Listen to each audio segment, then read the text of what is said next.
Hello students, তো কেমন আছো তোমরা সবাই? আশা করি ভালো আছো। এটা আমাদের নিউ চ্যানেল, যে চ্যানেলে তোমাদের স্বাগত জানাই। তোমরা আমাদের এই চ্যানেলটা সাবস্ক্রাইব করে দেবে এবং আমাদের এই যে প্রথম নতুন এই ভিডিও এই চ্যানেলে আপলোড হয়েছে, এটা তোমরা লাইক, কমেন্ট, শেয়ার করতে ভুলবে না। তো আজকে আমরা যে টপিকটা পড়াবো সেটা হচ্ছে আমাদের ক্লাস 10-এর চলতড়িৎ বা কারেন্ট ইলেকট্রিসিটি, এবং এটা ক্লাস 10-এর একটা চ্যাপ্টার যেটা তোমরা ভৌতবিজ্ঞান বইয়ে পেয়ে যাবে। তো চলো শুরু করা যাক।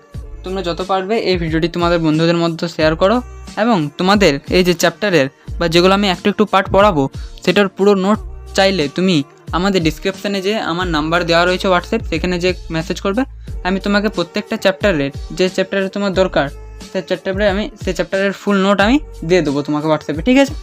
তো চলো আজকের যে চ্যাপ্টার সেটা শুরু করা যাক। আজকে আমি বেশি কিছু পড়াবো না, আজকে জাস্ট আমি যে চলতড়িতের আধান সম্পর্কে সেইটুকুই মাত্র পড়াবো। চলো ভিডিওটি শুরু করা যাক। তো দেখো, চলতড়িৎ এটা আমাদের বাংলা নাম। চলতড়িতের যে ইংলিশ নাম সেটাকে আমরা বলছি কারেন্ট ইলেকট্রিসিটি। এক সেকেন্ড, ভিডিওতে একটু প্রবলেম হচ্ছে, আশা করি এবার ঠিক আছে। তাহলে কী বললাম? চলতড়িৎ। আর চলতড়িতের যে ইংলিশ নাম সেটা হচ্ছে কারেন্ট ইলেকট্রিসিটি। চলতড়িৎ যে আমাদের প্রথম পার্ট রয়েছে সেটা হচ্ছে আমরা আধান সম্পর্কে কিছুটা পড়বো। তাহলে এবারে আধানের যে ডেফিনেশন সেটা তোমাদের বলি। আধান হলো সাব অ্যাটমিক পার্টিকেলদের এমন এক ভৌত ধর্ম যার জন্য তড়িৎবল ক্রিয়া করে। তাহলে কি বললাম? আধান হলো সাব অ্যাটমিক পার্টিকেলদের এমন এক ভৌত ধর্ম যার জন্য তড়িৎবল ক্রিয়া করে। আশা করি বুঝতে পেরেছো। তারাও বলছি এবার ব্যাপারটা। এবার এখানে স্যার আধান বুঝলাম, আধান হলো সাব অ্যাটমিক পার্টিকেলদের এমন ভৌত ধর্ম যার জন্য তড়িৎবল ক্রিয়া করে। এখানে তোমার মনে কোশ্চেন পড়েছে, স্যার এই সাব অ্যাটমিক এই কথাটার মানে কি এবং ভৌত ধর্ম এটার মানে কি বোঝানো হচ্ছে?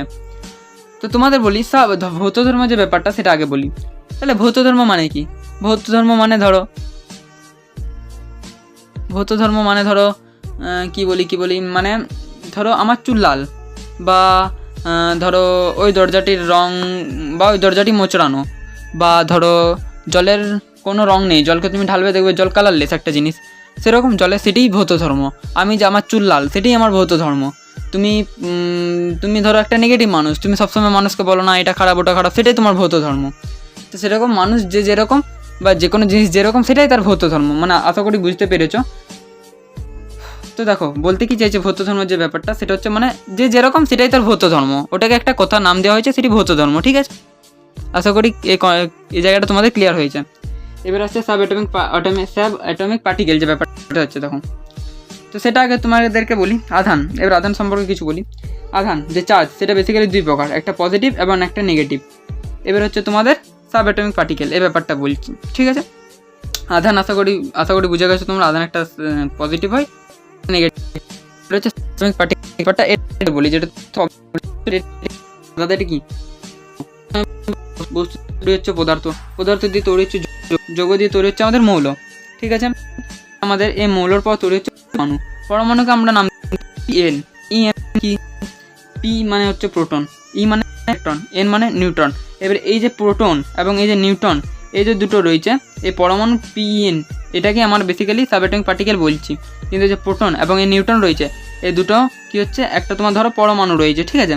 এই যে রইল আমার পরমাণু, এই পরমাণু আমার আঁকলাম, আমার ছবি আঁকা একটু খারাপ, তোমরা অ্যাডজাস্ট করে নেবে। এই যে প্রোটন এবং নিউট্রন, এটা পরমাণু, একটি নিউক্লিয়াস, এই নিউক্লিয়াসের মধ্যে থাকে, ঠিক আছে? আর এই ইলেকট্রন কি করে, এই ইলেকট্রন ওই নিউক্লিয়াসের বাইরে কক্ষপথে ঘুরতে থাকে। মানে এই যে নিউক্লিয়াস, আমি দেখো বুঝাচ্ছি তোমাদের, এটা ধরো নিউক্লিয়াস, এর মধ্যে প্রোটন এবং আমাদের নিউট্রন রয়েছে। আর এই যে বাইরের যে পার্টটা, এখানে আমাদের কী হচ্ছে, এখানে আমাদের ইলেকট্রন নিউক্লিয়াসের চারিদিকে বাইরে ঘুরতে থাকছে। তো এটাই বলা হয়েছে, এটার মানে হচ্ছে সাব অ্যাটমিক পার্টিকেল, ঠিক আছে? তাহলে তোমাদের বলি, দেখো এক সেকেন্ড,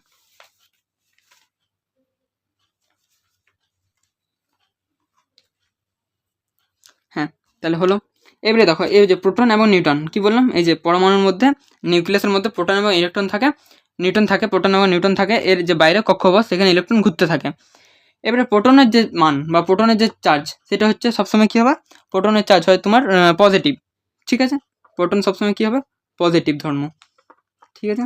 আর এই যে নিউট্রন রয়েছে আমাদের, এই যে নিউট্রন কী হবে, নিউট্রন হচ্ছে আমাদের নেগেটিভ, এটাই তাদের ভৌত ধর্ম। এই যে প্রোটন পজিটিভ, এটাই তার ভৌত ধর্ম, নিউট্রন নেগেটিভ, এটাই তার ভৌত ধর্ম। আর ইলেকট্রন, এই যে ইলেকট্রন এর মান সবসময় কী হয়, এই যে চার্জ সেটা হচ্ছে 0, এটাই তার ভৌত ধর্ম। বুঝা গেছে? এবার ভৌত ধর্ম ক্লিয়ার হলো, সাব অ্যাটমিক পার্টিকেল ক্লিয়ার হলো তোমাদের। এবার যে ব্যাপারটা আসছে সেটা হচ্ছে তোমাদের এক সেকেন্ড, এই যে বুঝতে পারলে ক্লিয়ার, এতরে আজকে পড়াবো আমি। এবারে এই আধান সম্পর্কে তুমি যদি বেশ তোমার ক্লিয়ার থাকে তাহলে তোমার প্রায় প্রত্যেকটা মানে কুলম্বের সূত্র তুলম্বের সূত্র এগুলো তুমি ভালো বুঝতে পারবে, ঠিক আছে। তাহলে আরেকবার বলি, দেখো প্রথম থেকে যেটা বলছিলাম, তাহলে সেটা বলছিলাম আধান। চলো তোর এই যে প্রথম যে আধান, আধান হলো সাব অ্যাটমিক পার্টিকেলদের এমন ভৌত ধর্ম যার জন্য তড়িৎ বল ক্রিয়া করে। আশা করি এবারে তুমি এই যে এই যে ডেফিনেশনটা এটা তোমার ভালোভাবে ক্লিয়ার হয়েছে, আধানের ডেফিনেশনটা। যাতে এখানে সাব অ্যাটমিক পার্টিকেল এই যে বুঝিয়ে দিয়েছি, এখানে হচ্ছে ভৌত ধর্ম বুঝিয়ে দিলাম। ভৌত ধর্ম মানে যে কোনো যার জিনিস সে ভৌত ধর্ম, যেমন প্রোটনের পজিটিভ চার্জ সেটা তার ভৌত ধর্ম, নিউটনের নেগেটিভ চার্জ সেটাই তার ভৌত ধর্ম, ইলেকট্রনের জিরো সেটাই তার ভৌত ধর্ম। চার্জ সম্পর্কে বললাম, একটা পজিটিভ চার্জ একটা negative charge. Sub atomic particle কীভাবে তৈরি হচ্ছে, প্রথমে বস্তু, তারপরে পদার্থ, তারপরে যৌগ, তারপরে মৌল থেকে পরমাণু, পরমাণু PEN, পি মানে প্রোটন, ই মানে ইলেকট্রন, এন মানে নিউটন। আশা করি আজকে যতটা বুঝিয়েছি তোমার এই যে আধান সম্পর্কে তোমার যে কনসেপ্ট সেটা ক্লিয়ার হয়েছে। বাকি তোমার যদি কোনো অসুবিধা থাকে তাহলে আমার ডিসক্রিপশানে হোয়াটসঅ্যাপ নাম্বার দেওয়া থাকবে, তুমি ওইখানে আমাকে মেসেজ করে জিজ্ঞেস করতে পারো বা কমেন্ট বক্সে কমেন্ট করতে পারো, আমি অবশ্যই তোমাদের রিপ্লাই দেওয়ার চেষ্টা করব। তো আজ এই পর্যন্ত থাক, ভিডিওটা অবশ্যই বন্ধুদের মধ্যে শেয়ার করতে ভুলো না। আসছি নেক্সট ভিডিওতে।